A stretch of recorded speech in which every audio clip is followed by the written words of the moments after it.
Hey, how's everybody doing today? So I don't know if you guys know this or not, but my first video, well, one of my first reviews was on the Sapphire Pulse 6800, not the XT. But I was, I remember someone commented terrible review, painful to watch, good luck, and now I got the Radeon Sapphire Pulse RX 6700 XT. So maybe I can redeem myself for that first one I made. And while I see how things go, I'm excited to check it out. It looks like it's tiny compared to look at the old box. And unfortunately, the 6800 is in use right now, but I will be comparing it to this 6700 Nitro Plus. So let's go.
Alright, now that we've seen the outside of the box, let's see what's inside.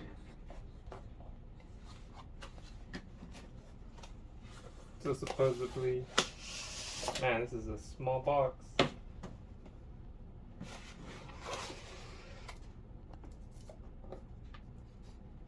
So it comes with this little paper saying the manufacturer, quick installation guide.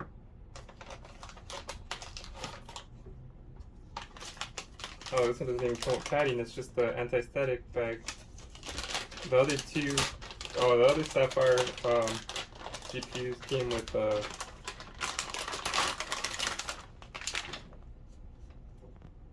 Jeez, this is tiny. This might be perfect for someone that that has a smaller case. This also has non-RGB. But yeah, this is perfect for someone that has a smaller case.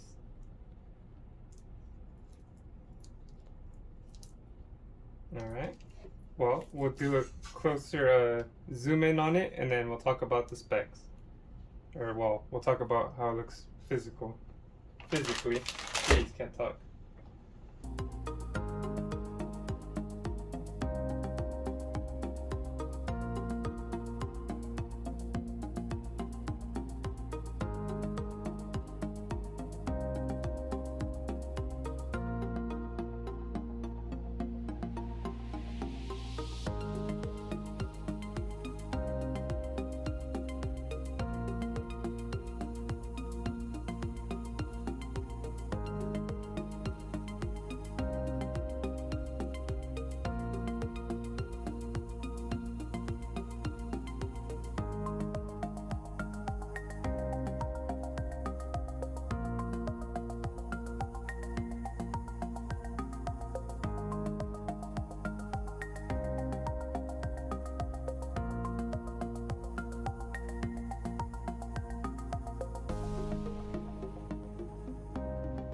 Okay, you guys, now that you guys saw it a little more closer,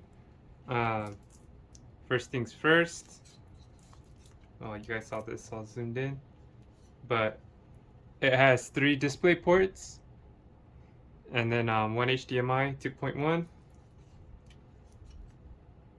Checking to see what else it has on here. And instead of the 16 pin, it has 14 pin. I don't know if you guys could see. And then, yeah, it is smaller. And of course, I was just lying about not showing you guys the comparison between these two. The 6800 has the 16 pin, but as you guys can see, it is smaller. This one, I don't see the BIOS switches on this one, but the 6800 has it right there. This one has the, not the heatsink, but the heat spreader all around there. So this one obviously is the 2 fan instead of the 3 fan. It's smaller. And then this is the 6700, which is actually comparable to this, but it's a lot bigger than this 6800.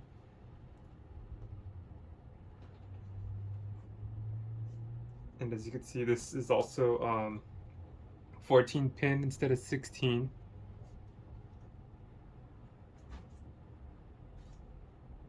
So that's the physical difference between them. The design's the same. It has the red lines right there. Actually, let me take this off.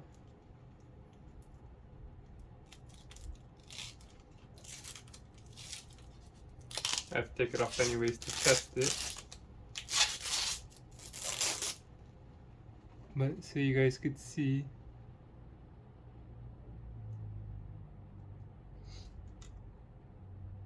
No RGB anywhere.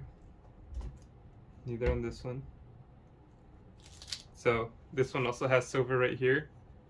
This one is just the plain black. Minor differences on the back.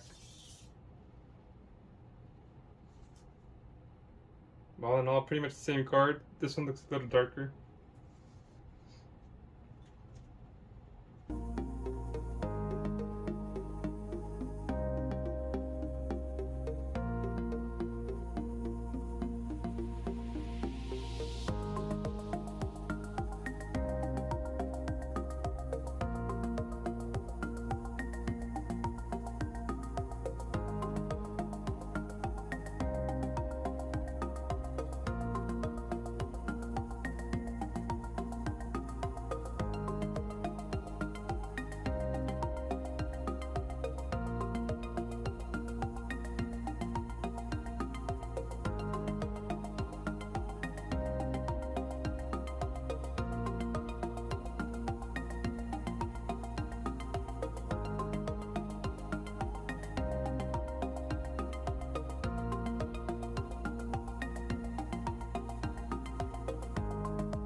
Well, we're going to look and see how it looks installed into the PC.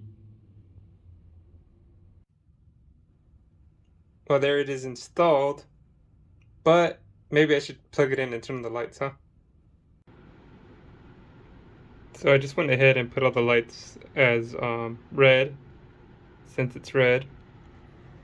I mean, that's how it looks like in the Li Line Cool 2. Like I said, I kind of wish that these pulses came with RGB, but as everyone says, it's not the end of the world, but you are paying a premium for these cards, so it would be nice. Oh, too dark. Yeah, so it would be nice, but hey, can't complain. If you have a small case, like I said, this should be perfect. But let's get on to the benchmark results. Okay guys, now that we got the unboxing and the physical look at the card, we're going to go ahead and check out the specs or the benchmarks for it. But before I go any further, I got to let you know what's inside my PC, the Top3Tech PC specs, you know. So the motherboard that I have in here is an Asus X570 Tough Gaming Plus Wi-Fi. The CPU is a Ryzen 7 5800X. The RAM is 32 gigabytes of Corsair Vengeance 3200 megahertz. And of course, we got the Sapphire Pulse 6700 XT. And if you want to know a little bit more about that, the boost clock is at 2581 megahertz. It has 12 gigabytes GDDR6 memory. it is on the RDNA 2 architecture. It has one HDMI 2.1 port, 3 display ports, the 1.4, and the recommended PSU wattage for this is 650 watt minimum. So, that's all recommended.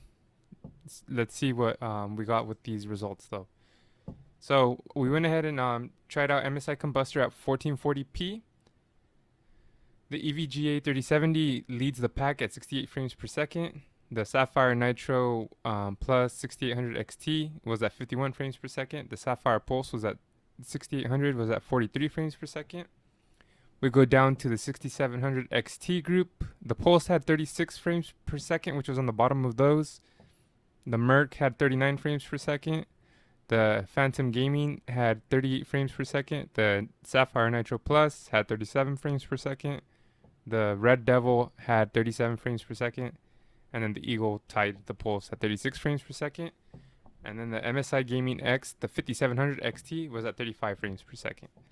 So, obviously 3070 is better at rendering, so there's no surprise that had the higher score. Then we go to the MSI Combustor at 1080p. The EVGA for the Win 3 Ultra 3070 was at 80 frames per second. The Sapphire Nitro Plus Special Edition 6800 XT was at 57 frames per second. The Sapphire Pulse 6800 was at 49 frames per second. We jump down to the 6700 XT group. The Sapphire Pulse was at 42 frames per second, pretty much tied last with the rest of them. But the XFX Merc 319 was at 44 frames per second. The ASRock Phantom Gaming was at 43 frames per second. The Power Color Red Devil was at 43 frames per second. The Gigabyte Eagle was at 42 frames per second. And the Sapphire Nitro Plus was at 42 frames per second as well. And then the MSI Gaming X was at 41 frames per second. The 5700 XT. So that's not too bad compared to the rest.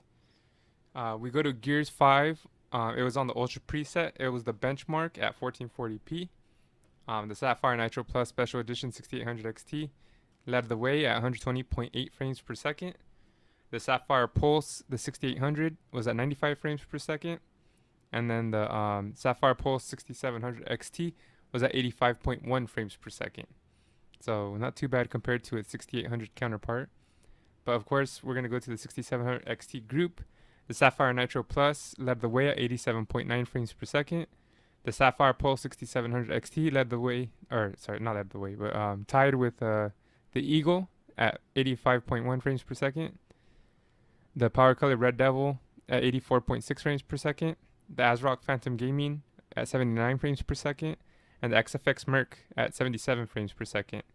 And then the MSI Gaming X 5700 XT beat the EVGA for the Win Ultra 3070 at 71 frames per second compared to the 70.6. I mean, pretty much they were the same, but one's an older card, one's a newer card. But Gears is an AMD game, so that kind of makes sense. When we go ahead and look at Gears 5 at 1080p, the Sapphire Nitro Plus Special Edition 6800 XT leading the way again at 142.9 frames per second. The Sapphire Pulse 6800 at 124.8 frames per second. It's the 6700 XT Sapphire Pulse is at 123.7 frames per second. Not too bad. And then again, I just wanted to reiterate on this. The Phantom Gaming and the Merc, I got those on day one. Those were on the old drivers. So it is possible that they would be better performing now that all these updates are out. But until then, until I get to try them again, I couldn't really tell you. But sorry about that. The 6700 XT group, the Sapphire Nitro Plus is at 124.6 frames per second. The Power Color Red Devil at 122.5 frames per second. The Gigabyte Eagle 121.5 frames per second. And then the Phantom Gaming 109.2 frames per second. The Merc 108.7 frames per second. The 5700 XT, the MSI Gaming X 98 frames per second, beating the EVGA for the Win 3 Ultra 3070 at 81 frames per second. So if you play Gears, you might not want the 3070, but I mean, who cares? You use whatever card you have, enjoy it. And then, of course, we go to Forza Horizon 4, the Ultra benchmark at 1440p. Of course, the Sapphire Nitro Plus SC 6800 XT leads the way at 241.5 frames per second. Oh yeah, before we go any further, I feel like Forza Horizon 4 is probably the best benchmark I have on here, it actually tests everything out evenly. AMD, or I'm sorry, the Gears 5 is kind of AMD oriented. The Call of Duties are like NVIDIA oriented. So this actually, I feel like Forza Horizon 4 is probably the best way to check the results. And then the Sapphire Pulse 6800 is at 173.6 frames per second. We go to the 6700 XT group. The Sapphire Pulse card we're testing is at 171.3 frames per second. The Gigabyte Eagle is at 172.3 frames per second. The Power Color Red Devil was at 171 frames per second. The Sapphire Nitro Plus was at 169 frames per second. The EVGA for the Win 3 Ultra 3070 was at 154.9 frames per second. The ASRock Phantom Gaming was at 138.2 frames, tied with the XFX Merc 319. And then the MSI Gaming X 5700 XT was at 126 frames per second. Not bad for 1440p. And then we go to the Forza Horizon 4 Ultra Benchmark at 1080p. The Sapphire Nitro Plus SE 6800 XT is at 286.6 frames per second. The 6700 XT is actually did better than the 6800. The Power Color Red Devil is at 219.4 frames per second. The Sapphire Nitro Plus is at 219.3 frames per second. The card we're testing today is at 217.1 frames per second. The Gigabyte Eagle is at 215.9 frames per second. The Sapphire Pulse was at 207.3 frames per second. The EVGA for the Win 3 Ultra 3070 was at 178.6 frames per second. The ASRock Phantom Gaming was at 167.3 frames per second. And then the XFX Merc was at 166.2 frames per second. The MSI Gaming X 5700 XT was at 160 frames per second. So, yeah, I'm surprised the Pulse at 1080p didn't do as good as the other ones, but I guess it is what it is, huh? So we go to the Call of Duty Cold War Ultra campaign at 1440p. This will let you kind of know how it does in Call of Duty. It's kind of hard to test the multiplayer. It's easier to test the mission. But the Sapphire Nitro Plus SE 6800 XT was at 131 frames per second. The EVGA for the Win 3 Ultra 3070 was at 91 frames per second, but with DLSS on, it was at 118 frames per second. DLSS looks pretty good on this game, so I would recommend turning it on. That's why I actually tested that out on here. The Sapphire Pulse 6800 is at 108 frames per second. When we jump to the 6700 XT group, the card we're testing today, Sapphire Pulse, was at 94 frames per second. But the Power Color Red Devil was at 95 frames per second. The Sapphire Nitro Plus was at 91 frames per second. The Gigabyte Eagle was at 89 frames per second. The ASRock Phantom Gaming was at 87 frames per second, and the XFX Merc 319 was at 86 frames per second. And then we got the MSI Gaming X 5700 XT at 72 frames per second. Since it's a mission, I mean these are tested as accurately as possible. But we go to the Call of Duty Cold War Ultra campaign at 1080p. The EVGA for the Win 3 Ultra 3070 beat out the competition on this one. 129 frames per second. You know, without DLSS. With the DLSS on, it was at 161 frames per second. Like I said, I would recommend it, so that's why I put it on here. The Sapphire Nitro Plus SE 6800 XT was at 156 frames per second.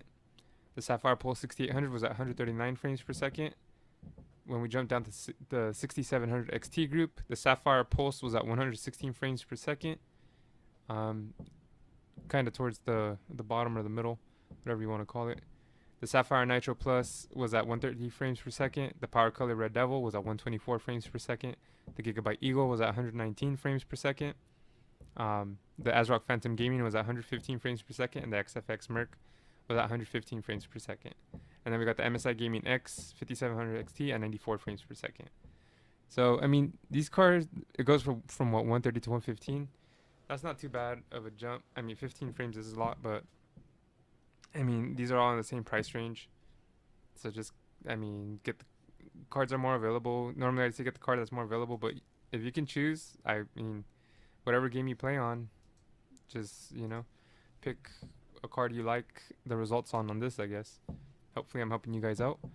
But when we go to Call of Duty Warzone, oh, and then let me talk to you guys about Call of Duty Warzone. This game is so random every time you play. It's kind of hard to get a perfect benchmark. So take these with a grain of salt. This is when I test Call of Duty Warzone. This is more of a guideline, if anything. But the Sapphire Nitro Plus SE the 6800 XT at 1440p was at 166 frames per second. The Sapphire Pulse 6800 was at 153 frames per second. The Power Color Red Devil was at 154 frames per second. The Gigabyte Eagle 6700 XT was at 148 frames per second. The Sapphire Pulse was at 142 frames per second. The ASRock Phantom Gaming is at 141 frames per second. The XFX Merc 319 was at 140 frames per second. The EVGA for the Win 3 Ultra was at 140 frames per second. The Sapphire Nitro Plus was at 134 frames per second. And the MSI Gaming X 5700 XT was at 112 frames per second. And then when we go to Call of Duty Warzone at 1080p, the 6800 XT was at 169 frames per second. The Sapphire Pulse got 180 frames per second, but I think that was a glitch or something that day. I don't know what happened. I would not count that because normally I get about 140 to 150 frames on with the Pulse. But like I said, these are the averages, so they're a little higher because I don't throw into account when you fly through the sky or any of that. It's just on the boots. But anyways, the 6700 XT group, the Power Color Red Devil is at 160 frames per second. The ASRock Phantom Gaming is at 163 frames per second. Whoops, I guess I gotta change those around, huh? The XFX Merc 319 is at 160 frames per second. The MSI Gaming X 5700 XT is at 157 frames per second. The Gigabyte Eagle 6700 XT is at 154 frames per second. The EVGA for the Win 3 Ultra 3070 is at 147 frames per second. The Sapphire Pulse 6700 XT is on the bottom at 142 frames per second. And the Sapphire Nitro Plus 6700 XT is at 140 frames per second.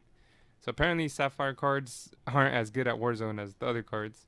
But like I said, that's the average. Don't look into that too crazy. And then we go to Cyberpunk Ultra preset at 1440p. I tested this by, just having the character run around in the vehicle for half the time, and then the other time just running around through the crowds so we can get, a good average. Sapphire Nitro Plus SE 6800 XT is at 83 frames per second.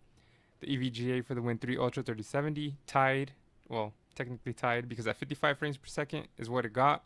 With DLSS on, it was at 83 frames per second. Game looks good with DLSS. I would turn it on. I would recommend that. The Sapphire Pulse 6800 was at 64 frames per second. We jumped down to the 6700 XT group. The Nitro Plus, 57 frames per second. The Pulse right behind it, 56 frames per second. The Power Color Red Devil, 56 frames per second. ASRock Phantom Gaming, 55 frames per second. Gigabyte Eagle, 54 frames per second. The XFX Merc 319, 53 frames per second. And then we had the MSI Gaming X 5700 XT, 40 frames per second. So I would, all the 6700 XTs are pretty close to each other. You can't really go wrong with any of them. The Sapphires are on top on this one, but let's check it out at 1080p. The Sapphire Nitro Plus SE 6800 XT is at 91 frames per second. The Sapphire Pulse 6800 is at 78 frames per second. The Gigabyte Eagle 6700 XT is at 83 frames per second, tied with the Sapphire Nitro Plus. The EVGA for the Win 3 Ultra 3070 is at 71 frames per second. With DLSS on, it's at 81 frames per second. The Power Color Red Devil 6700 XT is at 81 frames per second. The ASRock Phantom Gaming 6700 XT is at 79.8 frames per second. The Sapphire Pulse 6700 XT is at 79 frames per second. The XFX Merc 319 6700 XT is at 78 frames per second. And the MSI Gaming X 5700 XT is at 62 frames per second. So the Pulse is one of the bottom ones, but these are all pretty close. The Sapphire Pulse 6800 actually did worse than the 6700 XT counterpart. Sorry guys. Got my second COVID shot, so feeling the after effects a little bit. But anyways, that's the review of the Sapphire Pulse 6700 XT. My final thoughts before I let you guys go. It is a smaller card. If you have a smaller case, I would definitely recommend it. If you don't mind no RGB, then you should be fine. I feel like I got a lot of hate on the 6800, but I feel like since we're paying so much for these cards, we should be getting RGB with these. But I guess that comes up to personal preference. Don't shoot me guys on that. But it is a pretty nice card. I was surprised on the size and the performance they packed into it. It is Sapphire though. But let me know if you guys have any questions. Comment down below whether you like this card, whether you like how it looks, what you like about it, what you don't like about it. Um, I appreciate you guys checking out my channel.